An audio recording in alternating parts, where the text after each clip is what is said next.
अस्सलाम वालेकुम, उम्मीद है आप सब खैरियत से होंगे। दोस्तों 1973 में डार्ले एंड बेटसन नामी अफराद ने एक रिसर्च की जो कि गुड समैरिटन रिसर्च के नाम से जानी जाती है। ये स्टडी उन्होंने थियोलॉजी के स्टूडेंट्स पे की। थियोलॉजी दीनियात को कहते हैं, जिसमें ज़्यादातर फोकस एक डिवाइन फिगर यानी अल्लाह ताला का ह्यूमैनिटी से ताल्लुक़ के ऊपर पढ़ाया जाता है। इन स्टूडेंट्स को उन्होंने 3 ग्रुप्स में तकसीम किया और उन्हें एक टास्क दिया कि आपको एक चैपल में जाकर गुड समैरिटन के ऊपर एक खुतबा देना है, यानी कि नेक इंसान और नेकी के ऊपर एक सरमन आपको एक चैपल में जाकर देना है। और जिस चैपल में उनको जाना था, उन्हें कहा गया कि अपने कैंपस से उस चैपल तक आपने पैदल जाना है, किसी सवारी का इस्तेमाल नहीं करना। फिर इन दोनों ने एक एक्टर को हायर किया और उसको कहा कि कैंपस से चैपल के रास्ते के दरमियान तुमने बैठना है और बहुत ज़्यादा खांसने की, बीमार होने की एक्टिंग करनी है। स्टूडेंट्स को ये नहीं पता था कि वो बंदा एक एक्टर है। जब खुतबा देने का दिन आया तो उन्होंने उसमें से एक ग्रुप को ये कहा कि भाई आप तो लेट हो गए, लोग चैपल में चले गए और आपका वेट कर रहे हैं। अब लोग जल्दी जल्दी चैपल की तरफ जाना शुरू हुए और वो एक्टर वहाँ पर बैठा हुआ था और खांसने की और शदीद तबीयत खराबी की एक्टिंग कर रहा था। बहरहाल जब इस स्टडी के रिजल्ट सामने आए तो ये पता चला कि जो स्टूडेंट्स गुड समैरिटन पे सरमन देने जा रहे थे, उन्होंने उस बीमार को रुककर अटेंड नहीं किया, बल्कि जिस ग्रुप को ये बताया गया था कि वो लेट हो गए, उसमें से कुछ स्टूडेंट्स तो उसको फलांगते हुए चैपल की जानिब चले गए। एक मूवी बनी थी the bridge on the river Kwai. इसके अंदर एक लीड कैरेक्टर जो था, उसका नाम था कोलोनल निकोलसन। ये प्रिजनर ऑफ वॉर थे और इनको कैद किसने किया था? जापानीज ने इनको कैद किया था। कैद बामुशक्कत में कोलोनल निकोलसन को जापानीज ने एक टास्क दिया कि रिवर कवाई पे एक ब्रिज बनाओ।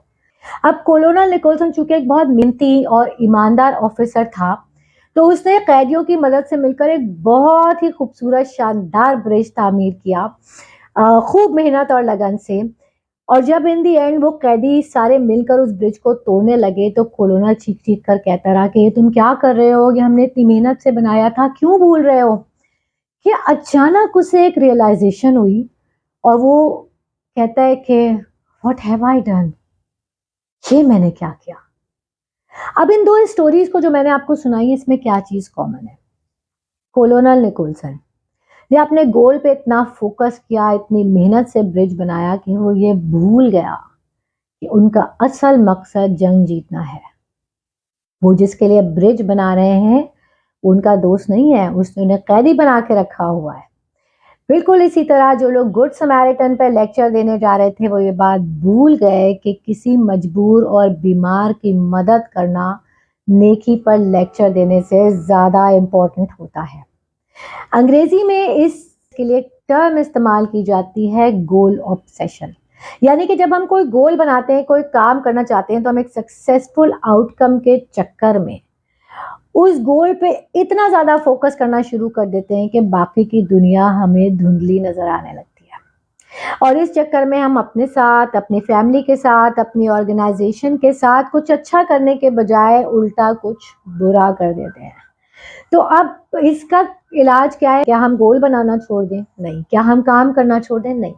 खुद से बसा औकात ये सवाल करना है कि मैं क्या कर रही हूँ, मैं क्यों कर रही हूँ, और मैं जिसके लिए ये कर रही हूँ, जो मेरी लाइफ का एक बिगर गोल है, क्या मेरा ये काम उससे अलाइन है?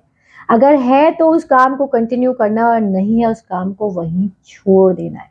कहीं ऐसा तो नहीं हो रहा कि मैं जिन फैमिली मेंबर्स के लिए कमाने के लिए निकल रही हूँ, जिनकी खुशियां समेटने के लिए मैं दिन रात मेहनत कर रही हूँ, वो मेरे 1 घंटे के लिए तरस रहे हैं।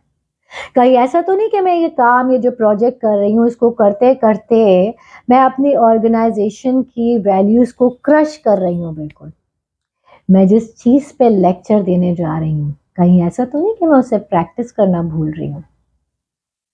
ये सारे सवाल खुद से करने होंगे मुझे और आपको, ताकि हम इन दी एंड कोलोनल निकोलसन की तरह मलबे पे खड़े होकर ये ना कह सकें कि ये मैंने क्या किया। मुझे सुनने का बहुत शुक्रिया। अल्लाह हम सब का हाफिज। सुनने के बाद